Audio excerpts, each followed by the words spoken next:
Hello students, my name is Ajay Sahu. I am going to explain the first chapter from your geography book India size and location. So before explanation, we need to know about the India. We all know India is one of the ancient civilizations in the world. It has achieved multifaceted socio-economic progress during the last 5 decades. It has moved forward, displaying remarkable progress in the field of agriculture, industry, technology, and overall economic development.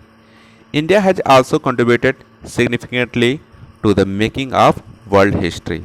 We all know in the India there is a variety of the things which are situated in the India from east to west, from north to south.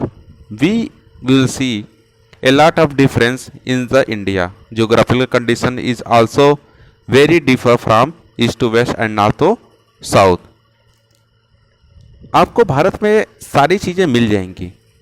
Bharat में बारिश वाली भी जगह मिल जाएंगी, ठंडी जगह भी मिल जाएंगी, रेगिस्तान में मिल जाएगा, समुद्री किनारे में मिल जाएंगे. तो इस तरीके से देखते हैं कि भारत जो है एक विविधताओं वाला देश है. भारत में जो विभिन्नताएं मिलती हैं वो और दुनिया के और किसी देशों में हमें देखने को नहीं मिलती हैं. इस तरीके से हम देखते हैं कि भारत जो है ये एक बहुत ही इंटरेस्टिंग कंट्री है. सो आइए हम अपने इंडिया के बारे में जानते हैं. सो location of India. The main land of India extend between longitudes 8 degree and 4 north and 37 degree and 6 north and longitudes 68 degree 68 degree and 7 east and 97 degree and 25 east.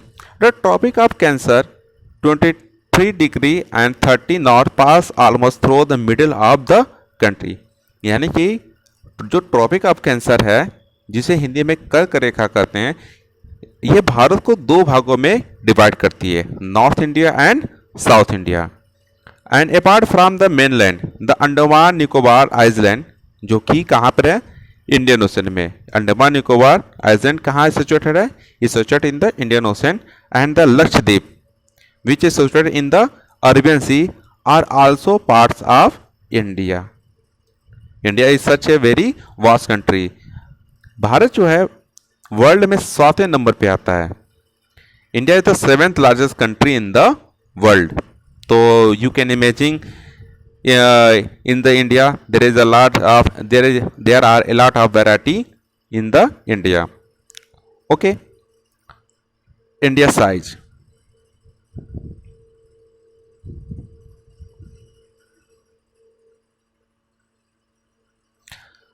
The landmass of India has an area of 3.28 million square kilometer, which comprises about 2.4% of total geographical area of the world. यानी कि भारत का जो area है वो 3.28 million square kilometre है, जो पूरे world का 2.4% क्या करता है, कवर करता है. India is the 7th largest country in the world, जैसा कि मैंने पहले बताया था. The land boundary of India 15,200 kilometre. Bharat का जो लैंड बाउंड्री है वो 15,200 किलोमीटर है. The coast line of the country is 7,516.6 kilometre. यानी कि भारत का जो कोस्ट लाइन एरिया है वो 7,516.6 किलोमीटर है, which includes the Andaman and Nicobar and Lakshadweep.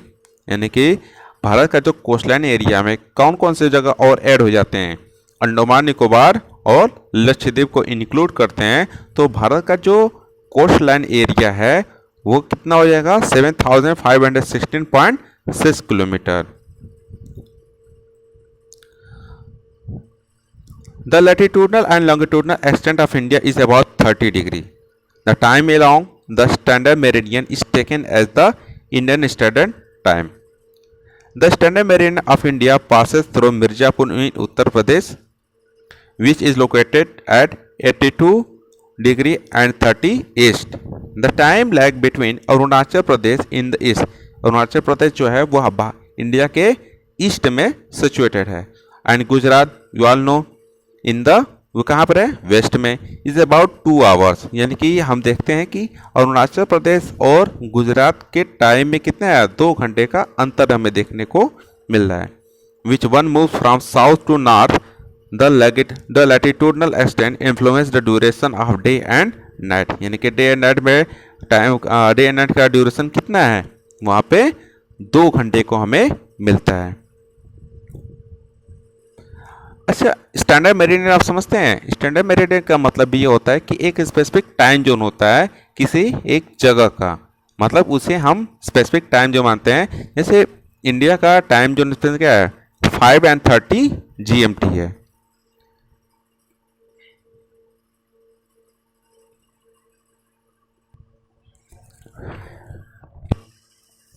India and the world. India is centrally located between the east and the west Asia. यानी कि भारत जो है वो कहाँ पे सिचुएटेड है, ईस्ट और वेस्ट एशिया के सेंटर में।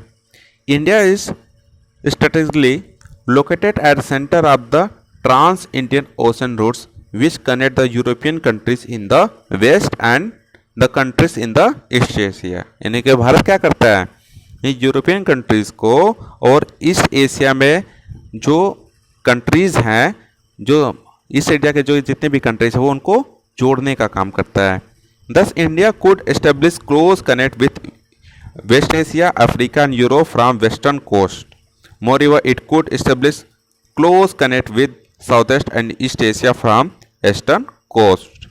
इस तरह देखते हैं कि भारत क्या करता है, इंडिया जो है वो पश्चिमी एशिया को, अफ्रीका को और यूरोप को और जो वेस्टर्न कोस्ट हैं उनको क्या करता है, उनको कनेक्ट करता है। इस तरीके से भारत जो है साउथ ईस्ट ईस्ट एशिया को भी और ईस्टर्न कोस्ट यानी कि जो पूर्वी एशिया के जितनी भी जगह हैं उनको जोड़ने का काम करता है, क्योंकि इंडिया जो है वो सेंटर में स्थित है।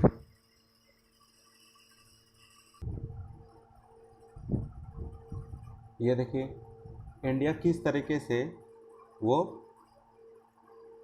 वेस्ट एशिया और ईस्ट एशिया और अफ्रीकन और यूरोपियन कंट्री को जोड़ने का काम करता है। देखिए किस तरीके से, ये देखिए ये हमारा इंडिया है जो सेंटर में स्थित है, और ये हमारा ईस्ट एशिया हो गया जो ट्रेड के लिए सारे रास्ते इंडिया से हो करके जा रहे हैं।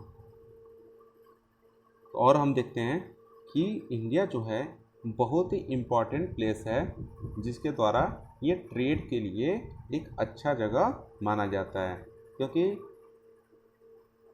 वेस्ट कंट्रीज़ को और अगर ईस्ट कंट्रीज से अगर ट्रेड करना होगा तो वो इंडिया से हो करके ही जाएंगे, और इंडिया को इससे बेनिफिट है कि वो ट्रेड के द्वारा अपने इकोनॉमिक स्टेटस को बढ़ा सकता है। ओके,